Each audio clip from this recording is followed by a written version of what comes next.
He's probably the world's best-known naturalist, and he's written and produced dozens of documentaries, delighting generations of TV viewers.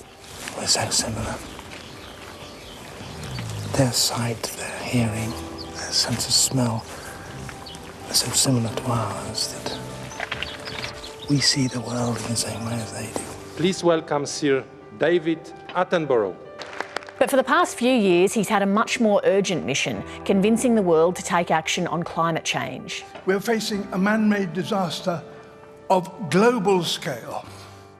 So, David, in your book, A Life on Our Planet, you write, "We live our comfortable lives in the shadow of a disaster of our own making."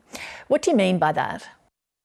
Well, I mean that we are living more comfortably, more of us are living more comfortably than ever in history. I mean, we are living at controlled temperature, at least most of us are, or lots of us are, certainly. I mean, I won't do the figures.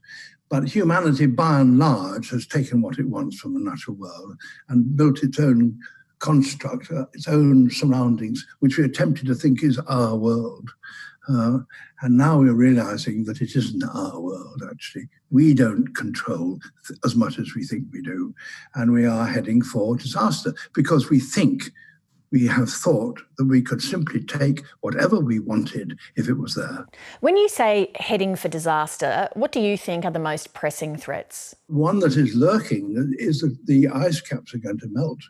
For the first time now, you can sail from the Pacific into the Atlantic across the North Pole in the summer. And before long, it looks as though you're going to be able to do that the year round. And if you do that, the consequences, that is what people call a tipping point, when in fact it's not reversible. If you're going to have all those thousands of tons of fresh water in the ice caps melting and going into the sea, rising the sea level, changing the salinity, changing the climate, the way in which the winds circulate around the world, you are interrupting and changing a fundamental rhythm that our world has lived with for centuries, millennia. And what the consequences will be is anybody's guess. To be blunt, messages like yours have so far failed. Political leaders have failed to act decisively. The public is insufficiently motivated to force them to do so. Why do you think that is, and what's the answer? Why it hasn't happened is because it's not going to happen tomorrow. It's going to happen the day after tomorrow. And newspapers and ourselves, I mean, let's not blame newspapers. We ourselves are concerned with what's going to happen tomorrow. That seems to us urgent. And then if someone says, oh, well, look over there, look a little farther on, and you say, oh, yes, we ought to be doing something about that. And then something else happens, and that's got to deal with tomorrow. This problem has been delayed yet again. And if we go on delaying it, it'll be tomorrow, and then it'll be too late. Your new BBC series is Extinction: The Facts. In the history of the world, species have always become extinct. What's different now? What's different now is that they're becoming, hundreds of species are becoming extinct together right now. I mean, the dinosaurs was a satellite, an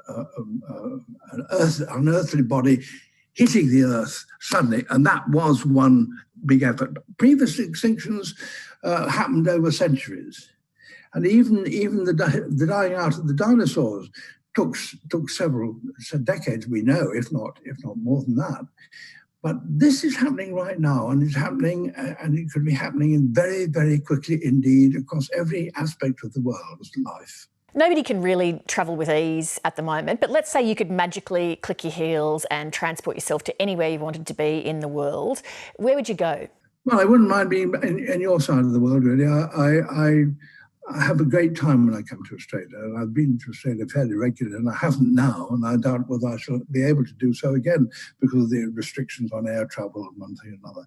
But I've had a marvellous time in Australia, particularly up north.